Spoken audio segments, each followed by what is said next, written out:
X-Men. Get it!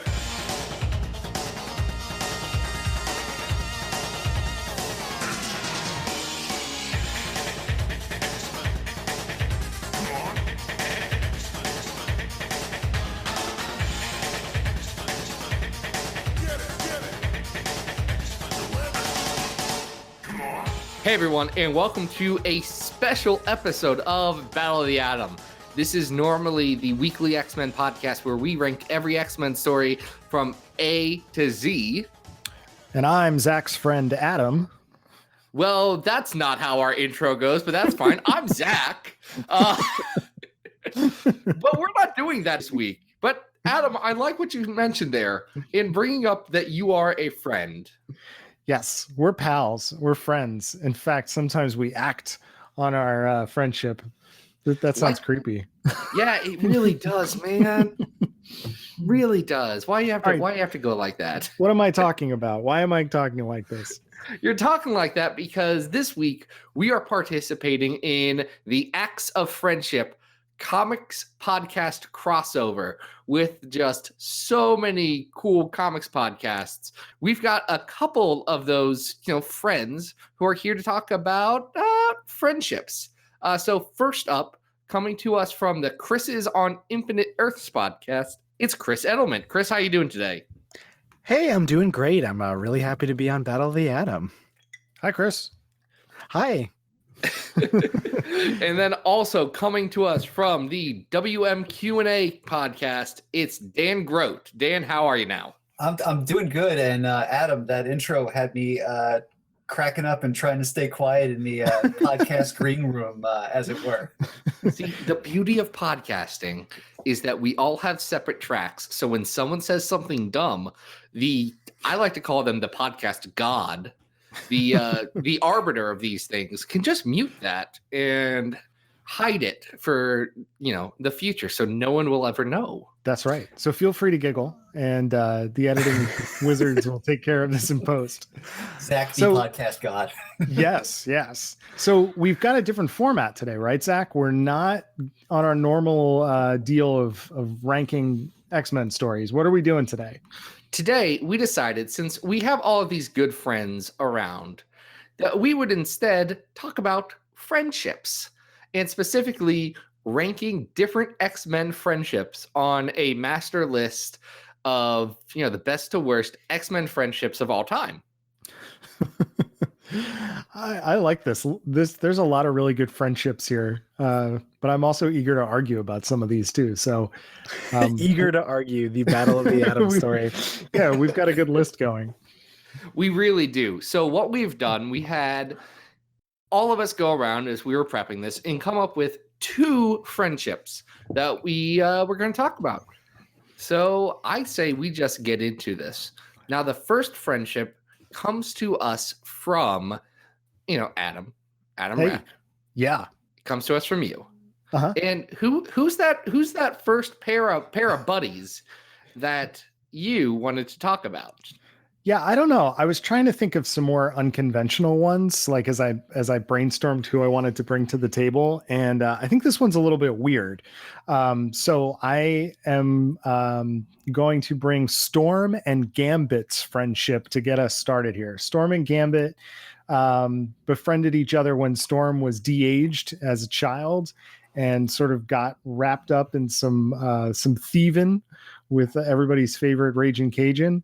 And their friendship has kind of continued over the years, and they have a nice rapport with each other. So I like it when the two of them interact, even if sometimes it's a little uncomfortably flirty. I don't know. What do you guys think about Storm and Gambit as friends? I think as friends they work. I was a little weirded out. I don't know if you guys remember when they kissed in like X-Men Gold number 4 or whatever it was. Yes. Where Gambit had a very good beanie. That's a good thing to remember. It's all I remember. That was what, Ken Lashley? No, that was RB Silva art. That looked great. Yeah. It was a dope beanie. Well, I think you're bringing up an interesting thing, Dan, and that is that a lot of the friendships we're going to talk about today, you could talk about any two X characters, and especially if they're friends, there may be like a relationship underneath the friendship. So I don't like it when Storm and Gambit are like even remotely hinted at as being romantic. This isn't a ship. But I do like that they're kind of buddies and that they connect on a level of just we're thieves. So I don't know. I get a kick out of that. It's also, I mean, considering the fact when they met, Storm was a teenager. Right. That's all. It adds a creep factor to it, right? Like she was a child. A creep factor beyond like the normal Gambit creep factor. Okay, hold on. I'm gonna go to bat. I'm gonna go to bat for my boy Remy LeBeau of the Tease Guild. Yeah, he doesn't do thieving. It's definitely teeving. Yeah, it's T. He's in the Tease Guild. Tease Guild in Islands. Man, I know we have one listener who is from New Orleans or the Louisiana area, and he is not going to be thrilled. Sorry, Tom. Gambit, by and large, has a pretty good track record of mentoring young girls. I'm thinking specifically about Laura Kinney in the Marjorie Liu series and continuing. I think that's actually a good attribute that, he sees someone that could be taken advantage of in the young Storm or in Laura Kinney, someone that he can kind of mold and help out, someone who's competent so that he doesn't have to babysit because that's not his deal. And I think that can work out really, really well. There is one shining example of that time that Mystique tried to be a really sexy student and seduce him at school. And let's not talk about that. But Chris, what are your thoughts on Gambit and Storm as friends and buddies? I do really like the sort of we are molded together by a common profession. I also liked kind of when they were buddying up in Uncanny, since Storm she still kind of had like an adult competence, if that makes sense. Right. Yeah. And so it was just kind of it was kind of funny to read the banter between them back in those issues. This is kind of an unconventional one, though. It's definitely, if you would have asked me like, all right, Chris, top 10 X-Men friendships, it's not really what I would have thought right off the bat. But I kind of like that Gambit is a thief and is kind of a goofball in a way, whereas Storm is a thief and is like hyper competent at almost everything she does. So I think that kind of makes for an interesting rapport between them. Well, I think that touches on one dichotomy between those two that I really like, is that Gambit revels in being a thief. Like, he likes it. He likes being good at it. He says, I can thief real well, so I'm going to go do that. Where Storm sees it as part of her past, something that is not who she is now, but something she can still do. And I think there is a lot of, it's very interesting because, Gambit revels in it, where Storm sees it as a necessity and a tool that she has. And if she has to use it to, save the planet or whatever, she might as well. Yeah, both of them can definitely pick locks whenever the X-Men are trapped by a villain. So that's always super handy. And I think by going first, I have Storm and Gambit at number 1, right? So good start, guys. I'm winning. We'll see about that. I think I might win, but that's not the point. I may have waited to see who everyone had said, okay, I got this.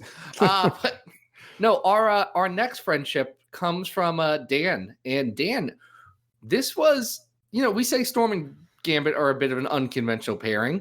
You want to tell people who you thought of when I said, hey, bring 2 X-Men friends to the table? Absolutely. And first of all, Adam, it's not a competition. It's acts of friendship. We are all winners, but I'm sorry. No. We've just talked about acts of vengeance so much on our show that I have to get out of that mindset. So I apologize. So to kind of save myself the trouble of remembering key issues, I kind of went with one of the hottest new X friendships on the block. Coming from last month's X-Men Black one-shots, it is Mojo and Glob Herman. A magical pairing. I'm so glad there was one. I'm so glad I read this issue, since I'm still a little behind, but I managed to get that one. So I was like, I know exactly what Dan's talking about. Now, this really 100% comes from a friendship they had in Scott Ackerman and Nick Bradshaw's recent X-Men Black one-shot, where Mojo finds love ish, and Glob's super chill. Like, here's the thing: I have made no reservation on this show, both to Adam and to Ed Brisson, about how much I do love that pink globby boy. He is so good. So seeing him be happy and content with himself, and then like saying, "Oh, hey, Mojo, you're probably evil, right? Yeah, I kind of was in a really bad riot once that got some people killed, but I'm better now. You want to get like dim sum or whatever?" I can deal with that. That's a platonic ideal of Glob Herman for me. So I liked their tit-a-tat. They're bouncing off one another. What about you guys? How'd you feel about the Globster and Mojo? Well, Mojo is kind of a glob. I mean, they're kind of glob and glob. And Mojo, he is in fact one without a spine. Yeah. So it's kind of a stroke of genius to put these two characters together, just based on their physiology. And I think there are some comparisons. Like Mojo is ever wanting of attention. He's constantly looking for an audience, and Glob isn't that different. I think he's looking for ways to fit in a different way than Mojo is. I don't think Mojo is really looking for acceptance all the time, but they do make for a really interesting pair, and it would be kind of fun to see them revisit this pairing in the future. It kind of came out of left field for me. It is really hard for me to reconcile Mojo as like remotely a good guy. Yeah. Fair, So this issue was out of nowhere, but I always love when Glob gets to be good, because there are some notable times when Glob is kind of the guy who ends up like doing something wrong. Right. This was often a problem in Jason Aaron's Wolverine in the X-Men run. I was like, man, Glob's so great. Glob, why'd you let me down?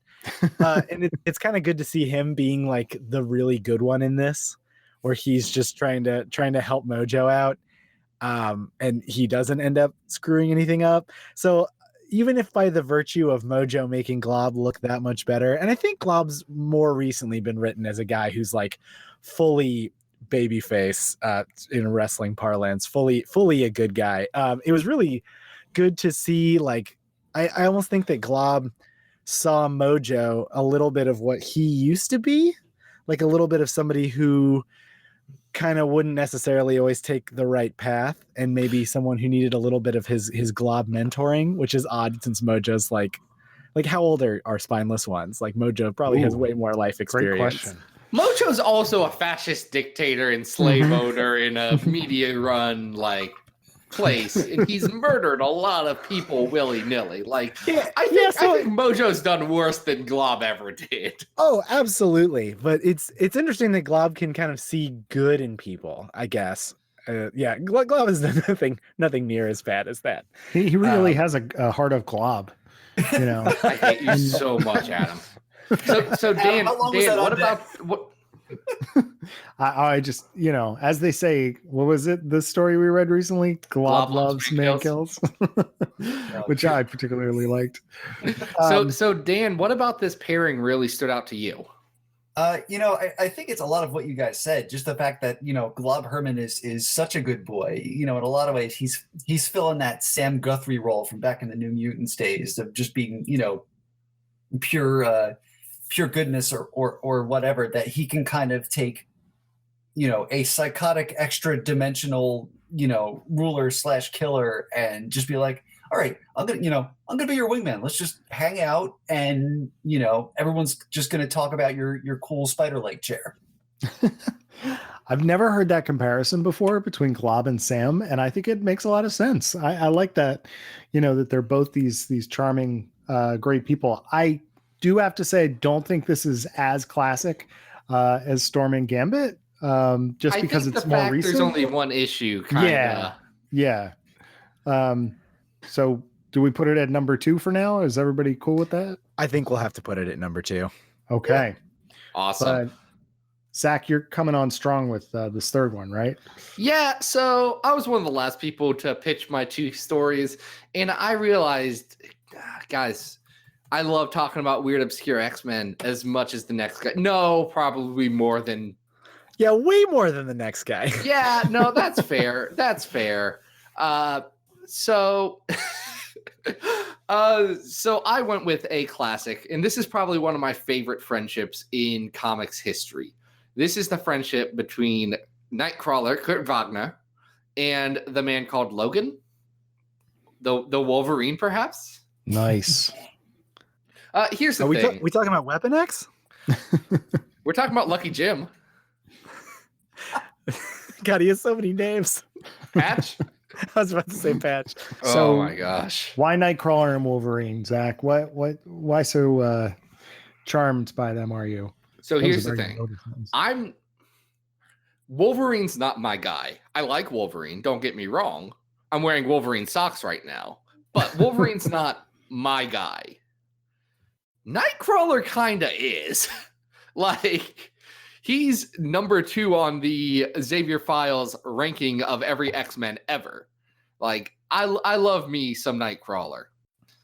And I think what I love most about Nightcrawler is how much he can bring out all of the good in people. Like, Nightcrawler is the one guy Logan is always in a good mood around. It's amazing how much better he makes Logan. He makes him a affable guy who maybe he's rough around the edges, but he's still a lot of fun to be around. I think I have friends who are like that, I can see why other people would dislike them, but when I hang out with them, they're great. And you can kind of see the nice chewy caramel center of them. And I think that's what Nightcrawler does for Wolverine. Well, and it's one of the most time treasured friendships, I think, in X-Men history. One of my favorite Nightcrawler and Wolverine stories is as a classic X-Men vignette where he convinces Nightcrawler to ditch the image. What do they call that? The Inducer? The image inducer. Yeah, the image inducer, and go to Harry's just as himself.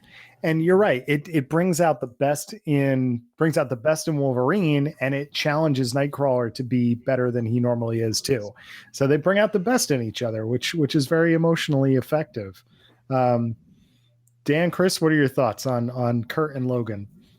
You really, this is one of those friendships you really can't go wrong with. It is a classic. I think, if I'm thinking of kind of one of my favorite Wolverine and Nightcrawler bits, it's basically the one where they take Colossus to the bar to get beat up by the Juggernaut to teach him a lesson. Yes. I really like this friendship because I always relate these to me because I don't know, I'm really selfish, I guess. I mean, that's what humans do, Chris. Whoa. That's like empathy. It's empathy. It's a very good skill to have, all things considered. Well, it just reminds me of a time I once went to look at graduate schools, and I was like up in a hotel that they provided and everything, and I met all the prospective grad students who were maybe going to start with me the next year. And after the day's events were done, I just looked at everybody and went, so what are we going to go do next? Are we going to go out? Like we're in a new city. Do we want to go? And they were like, no, we're just going to go back to the hotel. And I feel like in that moment, I really could have used a Nightcrawler or a Wolverine because my first instance of reading about their friendship was in the Claremont run. All the X-Men were kind of doing something, and I think something was winding down, and they just went, well, the two of us are going to go get a drink. And that would have been so great. They seem like the friends of the X-Men who are like up for some chill hangs after.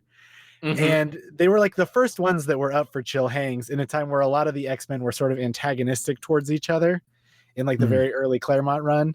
And I like that they kind of became friends quickly, even though Wolverine seems to be like the most abrasive one. I guess it's just because Nightcrawler is just so pleasant to be around that he just, as you said, Zach, got through that hard outer surface to the gooey center. But it's just a friendship that I like because it's one that I like in my own life. It is interesting that Wolverine gravitates to characters that are maybe a little more goofy or silly. you know, like even in his mentoring of Kitty Pryde and Jubilee, like those are characters that have a tendency to somewhat grate on some of the other characters. And even Nightcrawler is this sort of goofy, you know, silly guy. You would think that he might get on. I mean, think about Spider-Man. Like Wolverine and Spider-Man are constantly at each other's throats, right? But Nightcrawler is charming enough to get through to Logan on that. So I don't know. I think this is probably the strongest friendship we've mentioned so far. Zach, your thoughts? I think that this is really good, and I think it's the best, and I think I picked it intentionally for that. Any objections for this being the best one? No, None here. I have none. No. All right. Okay. It's our new number one, Nightcrawler and Wolverine. Ooh, Chris. that's going to be hard to dethrone. Well, Yeah. Chris, can your suggestion kind of come at the king? We'll try. So I picked for mine from a run I recently read, specifically because I wanted to better understand all of our friends. Well, all of us as friend Charlie. I wanted to understand them more, so I decided to read a bunch of old X-Force. A good decision. A great Yeah. decision. Most people would be like, I don't know about this. No, guys, it was good. You guys just listened to our Fabian Nicieza episode where he was actually a little upset that I said, no, everyone, X-Force is good, right? And he was like, yeah, it's been good for years. What are you talking about? I'm a good writer. Right, and it is. But I specifically was really interested in the friendship between Cable and Domino. I at first Cable was sort of like he was the adult on the team. He was like the one with the most imperative voice, and even though he tried to sort of get what the kids were going through and stuff like that, there wasn't anyone who could effectively bounce off of him from a position of authority until Domino comes on the scene, and they kind of become almost like X-Force mom and dad. Yep. Yeah. Yeah. Yeah. Not the least of which that this is one of those friendships that we mentioned that definitely has some romantic implications kind of off and on in a way that never seems completely like it's never like a diehard romance, right? But there's also like scenes of them like after workouts just bathing in tubs. So we know there's obviously something going on there. But I like that once Domino came on the scene, she could kind of call Cable out for some of his stuff, not in front of the kids, but in the way that us readers could see. So it humanized Cable more as a character, where before he just seemed sort of like an impenetrable, leader, ironclad guy. But we got to see a little bit more of his uncertainty in the way that he bounced off of Domino.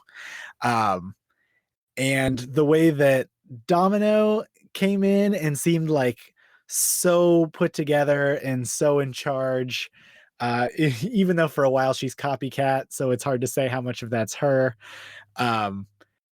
It was just really kind of cool to see that together, especially since very early on you don't get some of like the really classic friendships, like Roberto leaves the team really early on and then comes back, but so it's the sort of friendships that you're provided with are sort of interesting. They're slowly being formed throughout the X-Force run, whereas there's history between Domino and Cable. It's just the way they write it. You they've been friends for years. Mm-hmm. Yeah, they've been six-packing it up, and giant bathing. What is with that tub? Giant clawfoot tubbing it up. It's no clawfoot tub is that large. I was glad to see that Fabian brought that back in the Domino annual. I thought that was a really nice touch, where Cable's like in the middle of a battle and having this like crisis of conscience about that moment. It was great. But yeah, I've always liked that dynamic from that era that Domino was sort of like the team mom and was not only keeping the kids together, but was also sort of keeping Cable in check and prompting him to reveal more about himself and be more honest with the team. So I think this is a really good one. My thing with Cable and Domino is kind of this is me kind of going to, needing to go back and reread some of that classic X-Force, because I remember the period when she was actually Vanessa, but I'm trying to think about like when she actually came back to the book as Domino, but B actually was a part of the team at I mean, that's pretty much anything after the Executioner song. Right. That real like Capullo Niseza era stuff. Yeah. Right. Yeah. But I'll tell you, for me, I like Domino and Cable as friends because Domino is the one person that's kind of known him since he's been in the 616. She gets him. She understands what makes him work. Like we say team mom, and that's not meant in any sort of condescending way. She's the one who's keeping everyone together. She's the one who's willing to step up to Cable and say, hold on, I disagree with you. You need to chill, my dude. And it's great. I love their relationship. And of my many problems with Deadpool 2, the fact that Cable and Domino had none of that chemistry is definitely kind of high on that list, because I thought that, you know what? That's what I wanted to see. Yeah, it was weird that Domino and Deadpool kind of got all the scenes, considering in like comics they are sort of like a non-entity. Look, there's a lot of Cable-based issues I have with that movie. Cable-based issues. That's very good. I also I think what really cemented this for me was that once Cable finds out that Domino has been kidnapped and has been replaced, he goes into almost like a rage. Like, that Cable's serious when like half of his face is falling off and he looks like a Terminator. Right. And that As one does. And that 100% happens as he's rescuing Domino, and he is so angry. And Cable a lot of times keeps his cool for a guy who wields incredibly large guns, but holy crap, you could tell that he really, really was concerned about her. Yeah. Well, and I like that this has stood the test of time. Like, even if you go into the Spurrier run, we get Domino willing to do, some crazy favors for Cable in that series too. So the relationship has continued, whether it was under Hopeless's Cable and X-Force or even in Spurrier's run. Like, Domino is an ever-present character if Cable is around, and I like that. So where do we think this ranks on our friendship list so far? I will say that I think it is better than Storm and Gambit, but I don't think it's as good as Nightcrawler Wolverine. I agree. Gentlemen? I'm into that. Yeah. All right. Yeah, I feel I kind of was going in thinking third place, but I can be persuaded. Yeah, it's 3 out of 4 dentists, so yeah, it's just more of a lasting constant than I think. Storm and Gambit is more of a when they bump into each other kind of a thing. And Cable and Dom are essential to each other. They're pretty tight.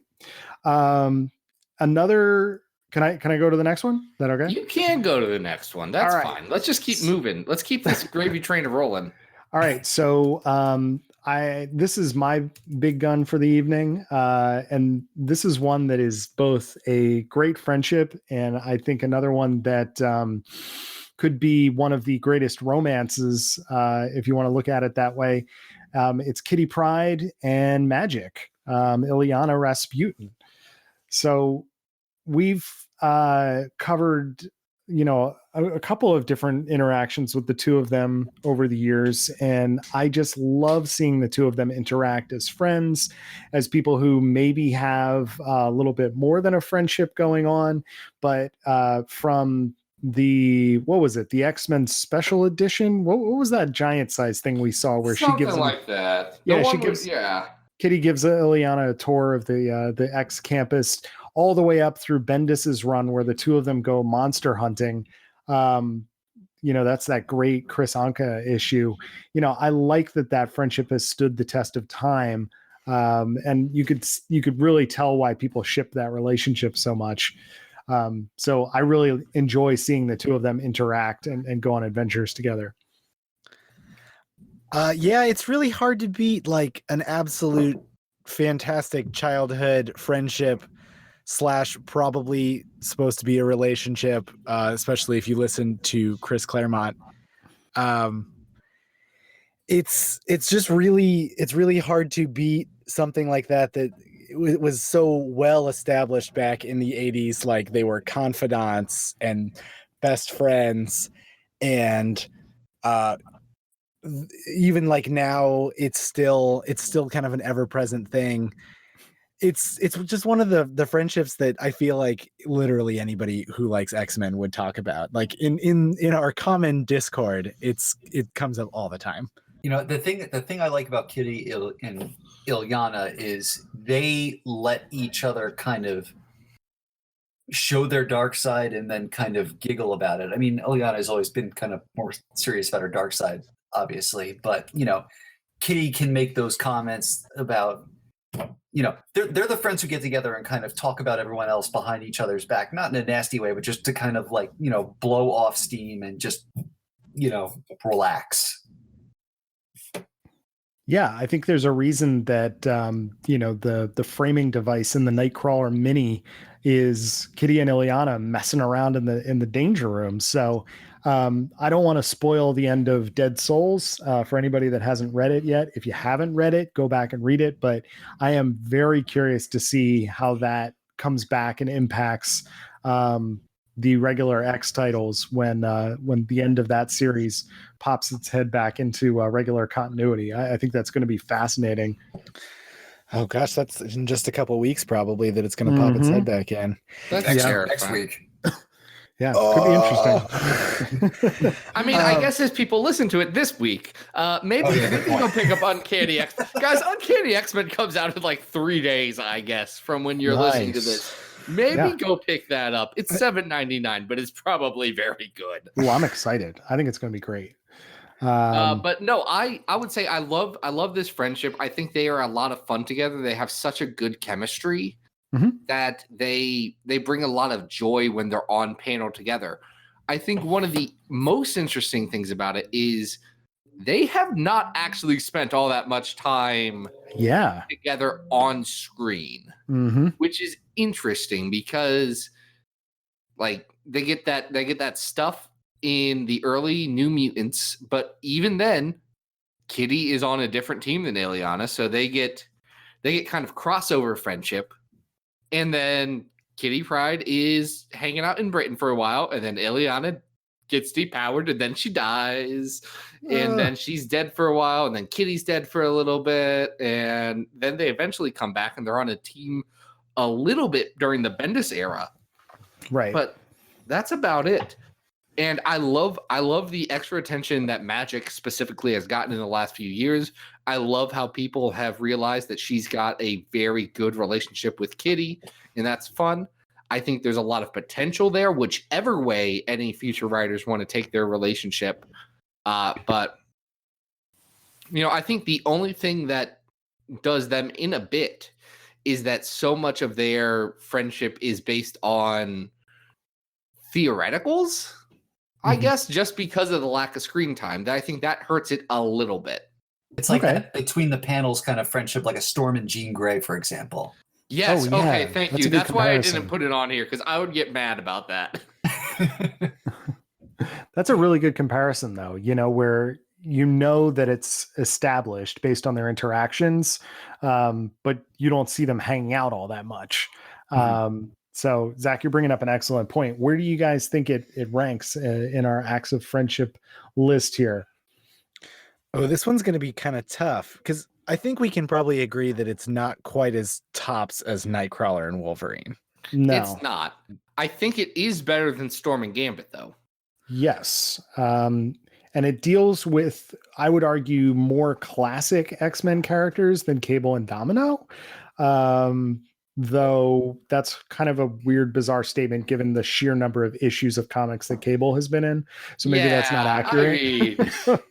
Maybe I'm picking nits there. So I don't know. I would put it above Cable and Dom, but that's just my personal opinion. What are your thoughts? I would put it below Cable and Dom, and that's my personal opinion. All right. Oh, this is good. Weigh in. I'd go above Cable and Domino. Okay. Oh, this is so Chris- tough because there is these as these lists come kind of weirdly comparable, Yeah. Right. and that they're both friendships where a lot of it is ellipses, where we're just supposed to infer it. Oh man. May I remind you of that issue of Cable where Domino has to kill Grizzly and then she confides in Cable about how much that hurt her and them have a really good friendship hug? You're right. It's very tough though. I do think it has to go above Cable and Domino. Oh. Even though All Cable and Domino is right. the one I picked, it's just maybe it's I'm projecting how important it is to a lot of people, Mhm. but I think it's more for the ages than Cable and Dom. I agree. So it is written, so it shall be. That will be the number 2 story on our list. And let's just keep on keeping on. We've got, speaking of Dom, Dan, you have a triune of characters, a trinity that you brought to the table here. I do. It's another new classic, I guess. But I've really been a fan of the Domino ongoing that's been out this year from Gail Simone and David Baldion, and I really dig the friendship among Domino, Outlaw, and Diamondback.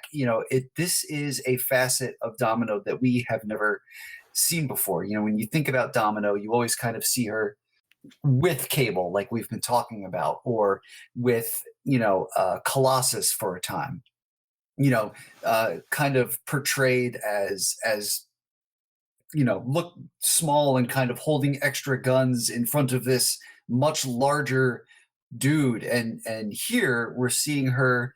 The focus is on this non-competitive best friendship triangle of female mercenaries, that are basically just about, going out there, shooting people and having lots of fun. And I very much enjoy it. And this is relatively new. I mean, we don't have that many issues with these 3 characters together. We've got 7 in an annual. And an annual. And an annual. Okay. But we're still less than a year. But I agree. I think the trio is very, very fun. And I agree that the dynamic switch of not having her surrounded by generally a group of dudes, which, is the case if you go back to, 6-pack Wild Pack days, is the case. I like that she's being paired with other female characters of equal strength and intensity and bouncing off of them in new and fun ways. Okay, so can I be the negative Nancy here?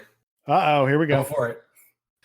I don't care about Diamondback because I haven't read any Captain America, and I in general have not enjoyed Outlaw in anything I've ever read in her.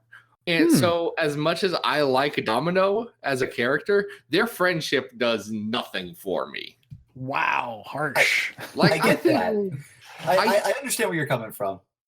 I read that book and I've dropped it at this point. I dropped it after the annual. But every time I read it, I said, okay, I get it. This is a well-crafted book. I bet there's people who absolutely adore this. It's not the book for me. And for the life of me, I've been trying and I cannot put my finger on why it doesn't click for me. But something about that title just didn't work for me. Interesting. I'm being a little quiet because I've only read the annual of Domino, so this friendship is kind of only something I've seen through that lens. It definitely seemed a little bit like it's the friendship that is going to be in a convertible, like pumping Santa Monica Boulevard by Shania Twain while they like go cruising around shooting bullets, which is kind of its own special fun.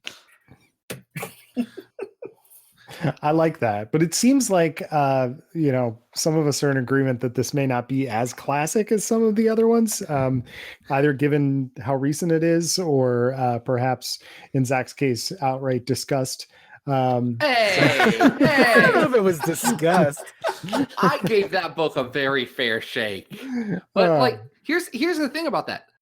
I think part of it is because Domino has no relationship with Outlaw and Diamondback outside of those issues. And we're kind of told, oh, yeah, this is her posse. These are her best friends now. And that comes out of left field. What I think would have been interesting is that same concept, but with characters that Domino at least has some relationship with. People like Boom Boom or Siren, or heck, even like get someone like Frenzy on the team who kind of fills that same Diamondback role where she's the reformed bad guy. She's been on both sides. She's tough, but like I think adding some more connections, not just the characters I like better, but to characters where Domino would have had a previous relationship with, especially like Outlaw is just the big jovial, I'll do whatever. She's Boom Boom in a cowboy hat. And Domino has a long history with Boom Boom. Just put Tabby on that team. I don't know. I think the difference there, and actually I think Frenzy is a good call, actually. Just in general, obviously she's been underplayed the past few years, but you know, with a Boom Boom or a Siren, you know, we just talked a few minutes ago about how she was kind of the den mother of X-Force. That's fair. Den mother's so good. I'm imagining them all as Cub Scouts. Selling those cookies. Shatterstar selling Thin Mints. Oh, I like that. I mean, also... Hold on. Before Charlie yells. I feel like Shatterstar would either sell tag-alongs or Samoas more than Thin Mints. I don't see him as a Thin Mint guy. We can table that, but I needed to get that thought out there because somewhere deep in my gut, I said, that doesn't sound right. I think we've had this argument at some point. This sounds weirdly, I feel like weirdly familiar. We've had to have this argument before somewhere. I know we've had an argument about breakfast cereals. Well, yes. But there was a time when we all decided on which X-Men was paired with which Girl Scout cookie, did we not?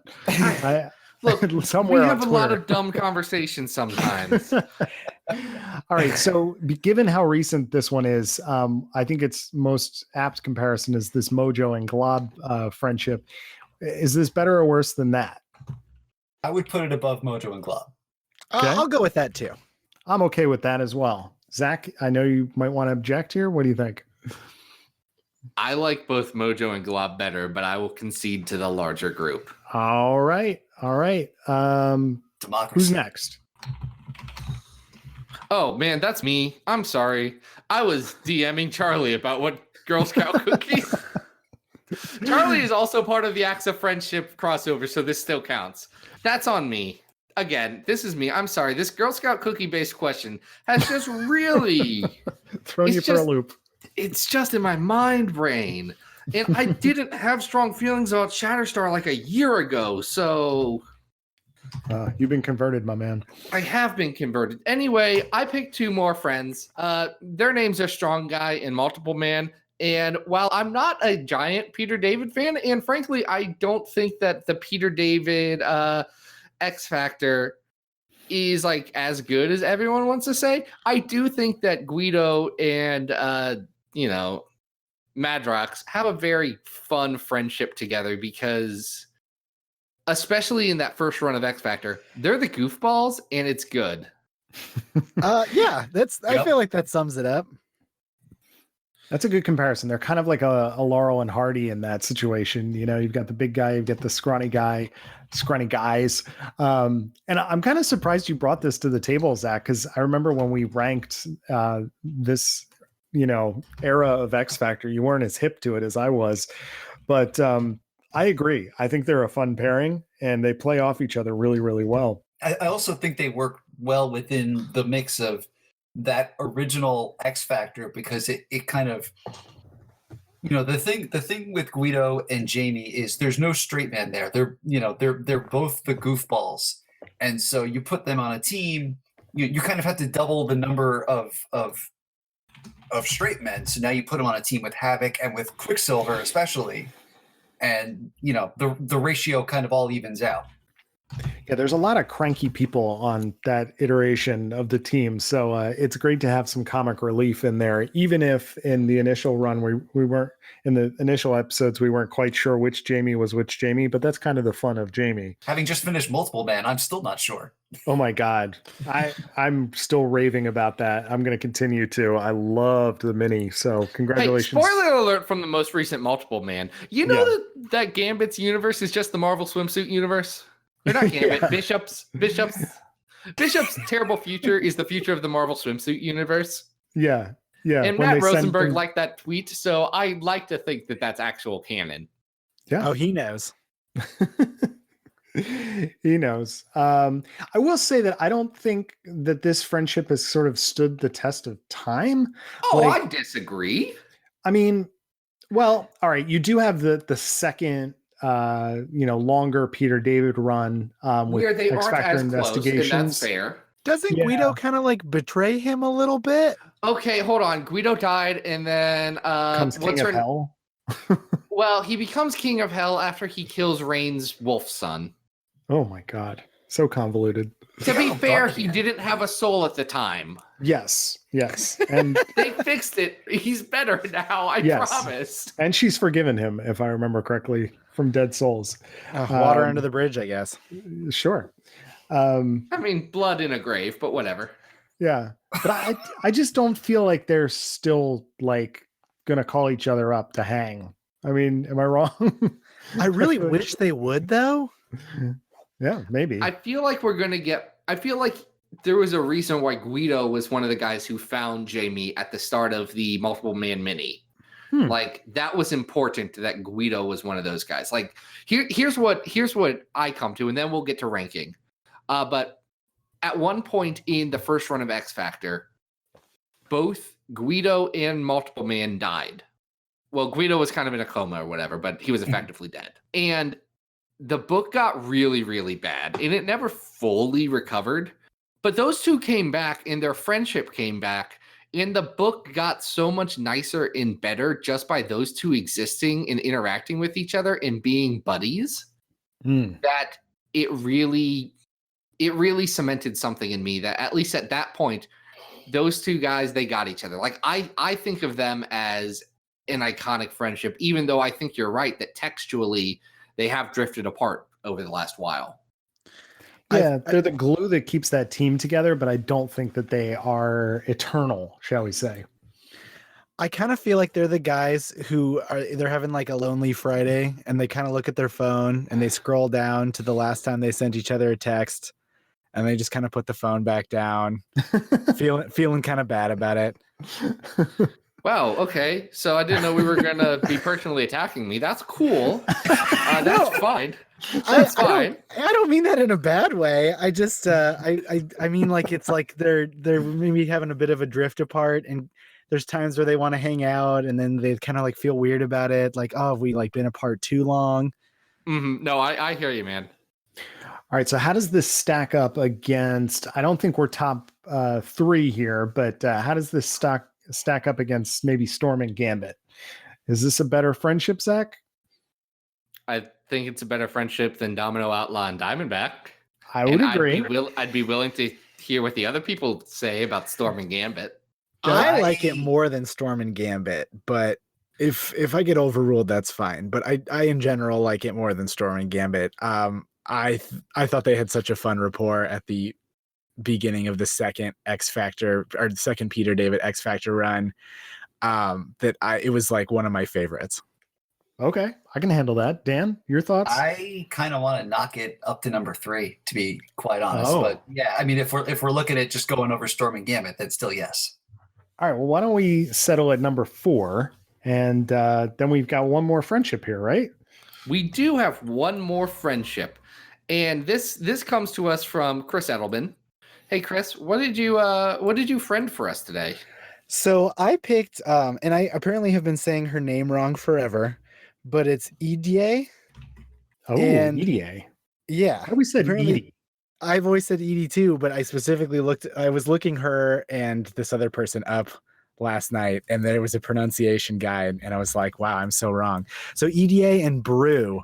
So these were two students specifically from the Jean Grey school under the tutelage of Wolverine.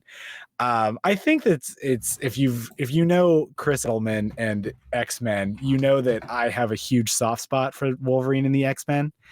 And this friendship is definitely part of it, where they've got this sort of like EDA is very cool. She does not necessarily mean to be, but she seems to be sort of immune to any of the hazing that poor Brew gets. Maybe I should, before we get into it, if people don't know these characters super well. So EDA is also known as Oya, is one of the 5 lights. So one of the mutants that Hope Summers discovered. She has temperature control powers, and she also comes from kind of a background where she doesn't like that she's a mutant and she thinks that she's evil. And meanwhile, Brew is a little sentient brood nerd child. And that's kind of all you need to know about him. But he gets picked on a ton at school because he's a real nerd. Like he wears like the very proper school uniform, and he's got big glasses. And EDI seems to be like the only one who sticks up for him. Because Quentin Quire is like merciless towards kind of them both. And the other students, I mean, Brew's kind of a nerd, and he's a little weird since the Brood are like very, very evil if you're an X-Men. He gets picked on almost as much as Genesis in that run. Kind of for a similar reason, though. He also like asks her to the dance, and he's got like flowers ready, and she doesn't end up showing up, and it's super sad. But then he ends up getting like a traumatic brain injury that turns him more into like a normal Brood by the Hellfire Club. This is the kid Hellfire Club. And EDA infiltrates their school to figure out more about it. And I just think that they have such a great friendship because of the sort of the lengths that they're willing to go to help each other. Yeah, this is another one that has like a built-in, I don't necessarily romance, but Brew is definitely crushing on EDA.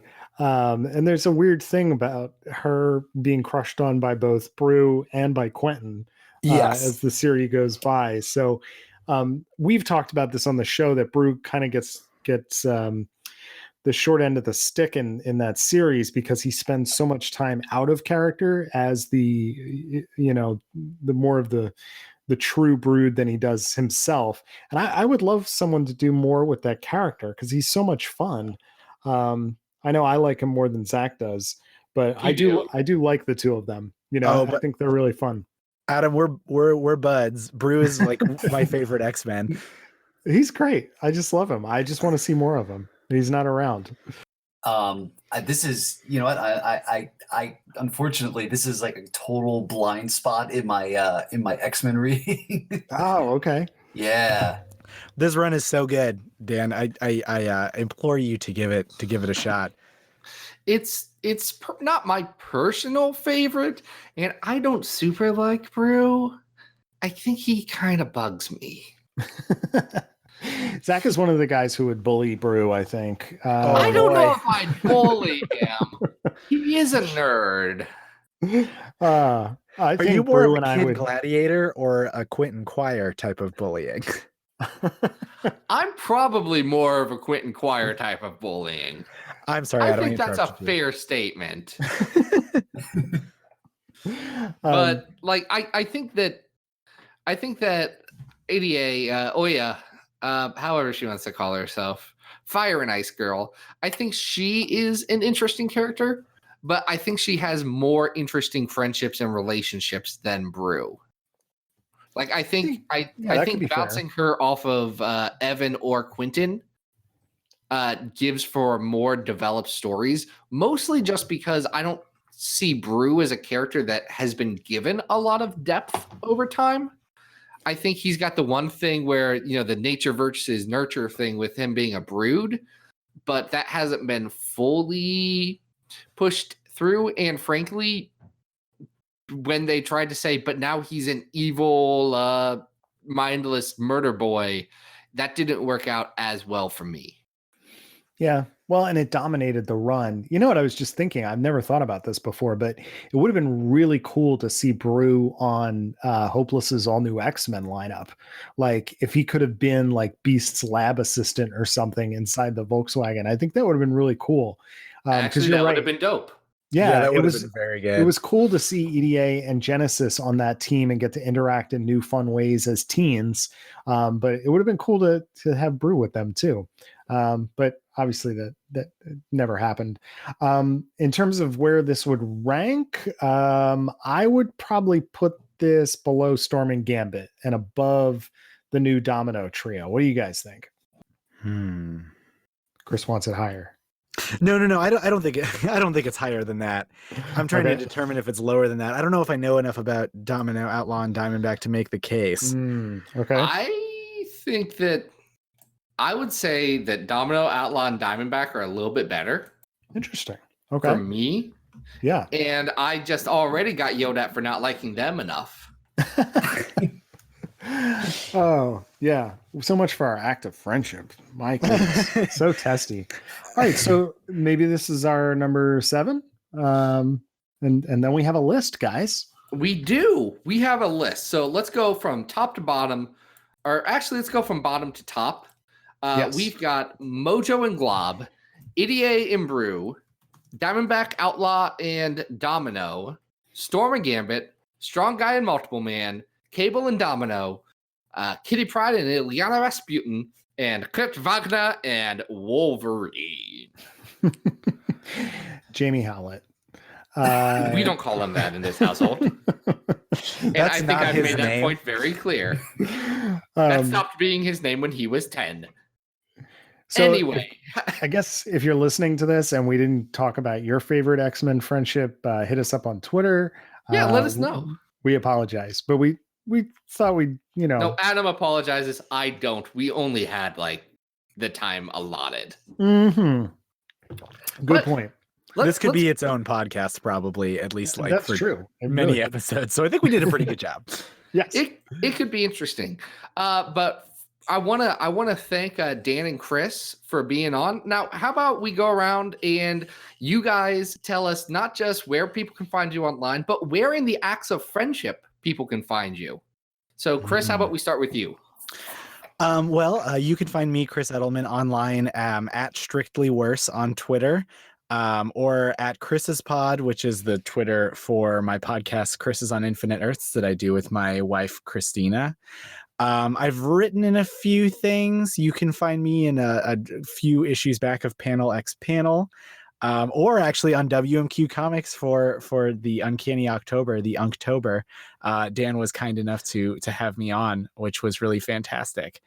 I will also be found in my own show, which will be up by the time that this is up. I hosted Chris's on Infinite Earths, and I'm also going to be on WMQ&A with Dan again, which is a perfect segue for mine.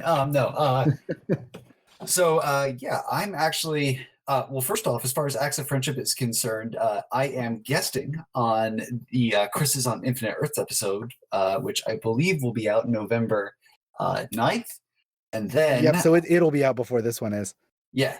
And then Chris and Chris Osborne from Play Comics will be guesting on my podcast, WMQ&A, toward the end of the month. I actually think we're the last one to go in the whole grand schedule. But you can follow me on Twitter at Daniel P. Grote, and you can follow our site, WMQcomics.com, at WMQ Comics on Facebook and Twitter. Nice. Awesome. Now, I am Zach. You know me because this is my voice, and there's been 60 some odd episodes of this. But you can find me on Multiversal Q. There's an episode that I did with friend of the show, Luke Hare, and a couple other people. It's a lot of fun. He turned it into this weird esoteric RPG adventure where we talked about what we liked and what we didn't like about alternate realities. It got experimental. Let's just say that. I, for one, am shocked. Yeah. I'm just kidding. Luke, you're great. It was a really fun time, and you should all listen to it. But that's the only other place I'm going to be for the Acts of Friendship beyond right here. You can find me at all the normal places like XavierFiles.com or at Twitter at XavierFiles. You can also on there find a copy of the new comic that I did, the 4-page Age of Adam X the Extreme, which is, guys, Glorious. It's I'm glorious. not good at drawing, and I drew a comic.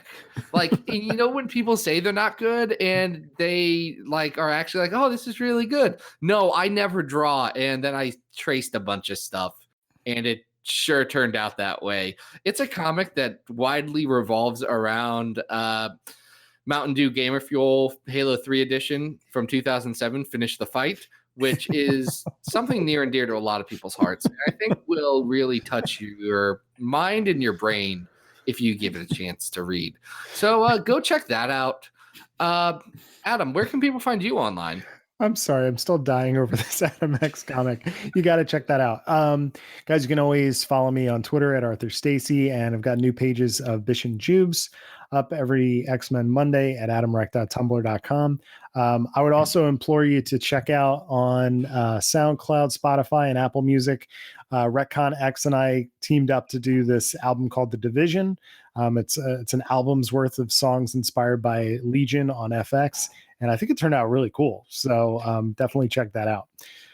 So Dan, Chris, thank you guys so much for being here. We really appreciate it. Happy to be here. I want to ask before we go real quick, did you happen to hear back from Charlie about the Girl Scout cookies? Yeah. Charlie said that it was Samoa's and you were all dumb for thinking otherwise. That is my favorite Girl Scout cookie, so. No, good Thin Mints choice. are still mine. That's just me and Shatterstar are different. We have a different life glow. So no, this has been great. Thank you once again to Chris and Dan for being on. It was a real fun time. Next week we are out of the Acts of Friendship, but we are not out of the dank, dirty sewer that is the Morlock Tunnels, where we talk about a lot of sewer stories. So that'll be a lot of fun. Go check that out. But until then, this has been Battle of the Atom, and we hope you survived the experience. Get it!